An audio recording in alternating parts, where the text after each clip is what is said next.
привет! Меня зовут доктор Яна. Сегодня я расскажу вам про зубы. Почти все кости человека скрыты под мышцами и кожей. Единственная выступающая наружу часть скелета – это зубы. У каждого человека 32 зуба. Зубы нужны нам для того, чтобы откусывать и пережевывать пищу. Сначала у маленьких детей появляются молочные зубы, потом их заменяют постоянные, более крепкие. Зубы расположены на костях черепа, 16 зубов на неподвижной верхней и 16 на подвижной нижней челюсти. Зубы мудрости появляются у человека к 30-40 годам. Расположены они в глубине рта за коренными зубами. Этот схематический рисунок поможет тебе понять, как устроен зуб.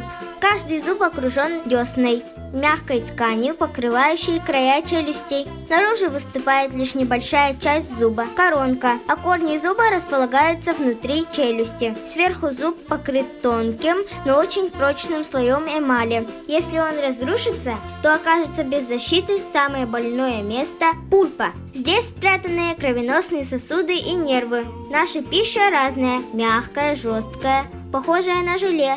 Зубы тоже разной формы. Они откусывают, измельчают и перетирают пищу. Посмотри на рисунок и скажи, какие резцы, клыки коренные требуются для пережевывания каждого из изображенных здесь блюд. Понаблюдай за обедом, какие зубы откусывает и пережевывает хлеб, какими ты жуешь мясо.